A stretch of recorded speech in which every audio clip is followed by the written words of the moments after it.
1, 2, 3, 4, 5, 6, 7, 8, 9, 10, all the way, 52. That's how many books the average CEO reads. 52 books. You should be reading this many books. 1 book a week. But it's hard. You probably don't have enough time. So I was just talking to my friend, and I was sharing him a story that I want to share with you. About 6 months ago, I was focused there.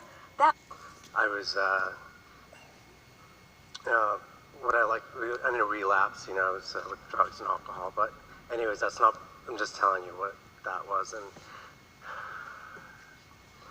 I was dealing with a neighbor, and he was annoying me. And so I went back home, and So what's a relapse? A relapse is where you make a little ground, and you're holding it pretty good, but it's not really steady ground, and so it slips. But then, do you relapse all the way back, or do you just slip a little, and are you in a better position next time? That. Yeah, for sure. We just thought it'd be worth appreciating the benefit of that motion forward, and how relapse is not a bad thing. It's a calibrating thing. Right. Yeah. Yes. And so, So you're in a bad mood. I'm in a bad mood. And I go home, and I'm like, Abraham Hicks, annoying friends. Because that's what I do. I'm like, Abraham Hicks, and so it pops this video, and I lay down in the sofa, and you're not talking about friends. It was about something else. And I'm like, okay, I'm just going to let it be, And so you're talking about a moment where you want to see Abraham. And yes, Esther wants to see Abraham. And we said, of course you do. That's why you keep your eyes closed all of the time, afraid that you might see us. But I believe in this video, Abraham, or they said, no, you're not ready for us. You're not ready to see us yet. And you kind of rendezvous for a while, and then they finally say, yes, we're ready for you to see us. And they said, close your eyes. So I closed my eyes, because I was like in the moment. And then you opened your eyes, and there were fireflies. Room full of fireflies. Energy. So I opened my eyes, and my screensaver on my TV were fireflies. Yeah. Child's play. And if the universe can deliver that for you, aren't you just happy to think about all the things that are possible for you? Yes. Yeah. Those are the cooperative components all coming together. Your days are full of those kinds of things if you're in a position where you're receiving them, yes? Yes. Yeah, really good. So here's the question, or, about 8 years ago, I started getting like repetitive thoughts, and they weren't really, they're like pretty dark, and I was like, they felt really strong, and I was like, why am I going crazy? What's going on? Why am I having these repetitive thoughts? You calibrated to that vibration, and you were getting them from that track, yeah. Right, and I didn't know of you or really anything much of anything. Most people don't know about law of attraction, and most people don't study gravity either. They just fall off of things.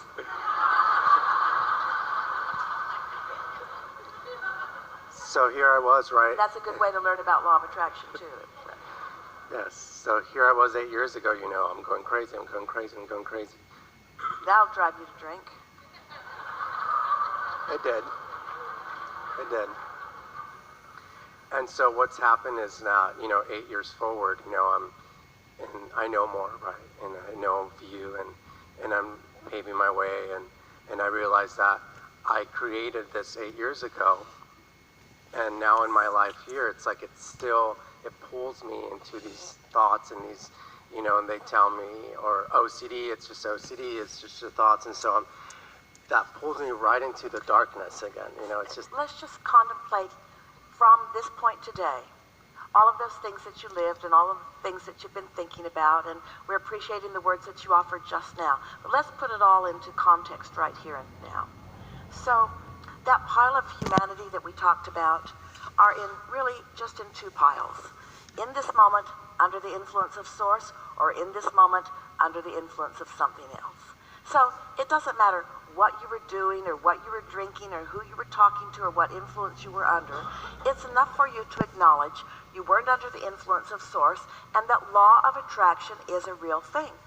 So whatever you've got going on, you're going to attract to you. You may have heard us say earlier today, we said it once or maybe twice, that some of the first things in this attraction process that come to you are thoughts.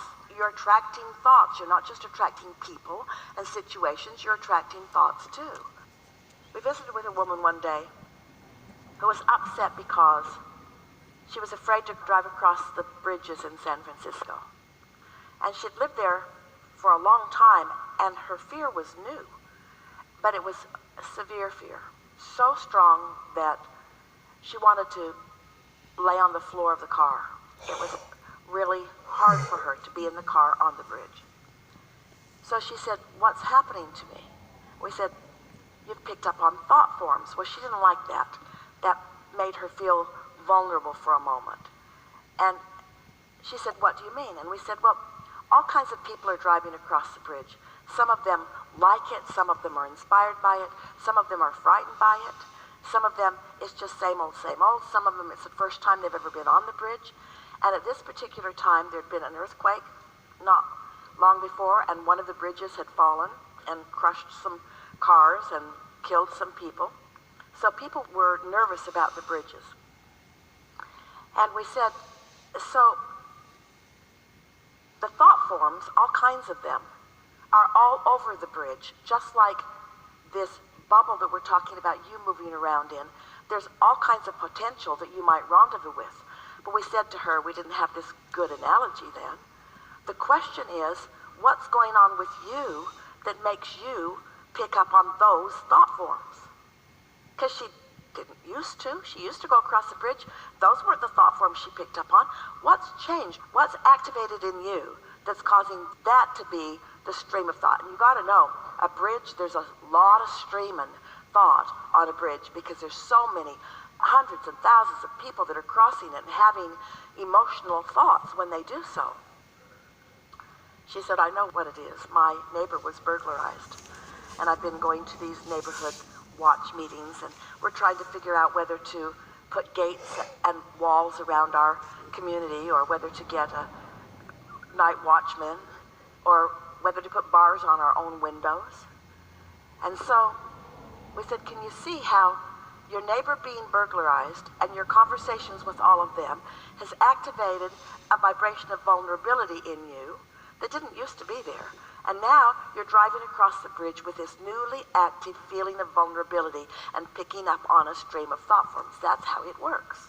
You're not going crazy. You're attracting by virtue of the thoughts that you've got going on. That's why we're not saying to you, you can all of a sudden change all of your thoughts, but we will never say to you that your thoughts aren't attracting to you. They always are. So when you find yourself in the midst of a thought that is unpleasant or uncomfortable or scary or frightening, it might be a good idea for you to just ask yourself, where's that coming from? What have I got going on? What matches that I've been perpetuating? Because it seemed to her, it seemed to the people even in the audience that day, that if she's not thinking about the bridge, then the bridge should not be scaring her. And we said, it's not about the subject, it's about the vibration. The subjects are varied. In other words, wonderful things can come to you from endless subjects, and things you don't want can come to you from endless subjects. But you've got to calibrate your thoughts to emotions. Your emotions are your response to your thoughts. You've got to calibrate to things so that you have control over the genre. It's sort of like Pandora. You can tune to Love Gone Bad songs. You can tune to marching band songs. You can pick how you want the mood of the music to be. And that's what you're doing. You're picking through your deliberate thoughts of how you want the mood of your being to be, because those are the thoughts that you're going to pick up on. There is no source of evil. There is only light, and you personally depriving yourself of it. That's all that there is. But we get it when you are well-meaning and you are not calibrated to the light, that the darkness would feel like it's imposing itself upon you. The darkness is just the absence of the light. And what man wants to call evil is just the pinching off of the good that is right there, pressing up against your ability to receive it if you would just open the door and let it in, you see.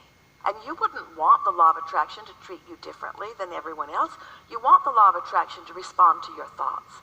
And you want your emotional guidance system to give you an indicator of how your inner being is synced up or not synced up with that. And once you've got that, then you can accomplish anything. You can feel however you want to feel.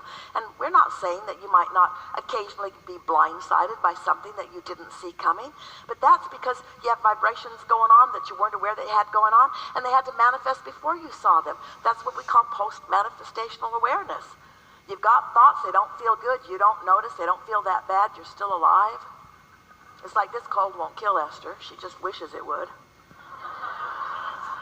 It's not that bad, but we don't want you to put up with anything that doesn't feel good, you see. But sometimes you're willing to experience more discomfort than we would if we were standing in your physical shoes. Is that helpful, or you have something more you want? No, like, I know that when I'm having those thoughts, like, I know it feels like, like icky, you know, my compass is like telling me, like, this is not what I want. And so I think you've answered what I needed to hear. Really, what we want you to think about is getting out ahead of it. Because if you wait until a manifestation, now you're responding, and it's very difficult. But if you're out ahead of it, then you've set the tone, and the universe has to respond. The people in your world have to respond. In the very early days, one of the first analogies that we offered, we said, envision a light board, a board with LED lights all over it. And it's big, it's the size of this stage. And you are one of those lights. So think about something. Think about something you want, or think about something that happened. Just pick some subject and think about it. And when that happens, that light's gonna light up.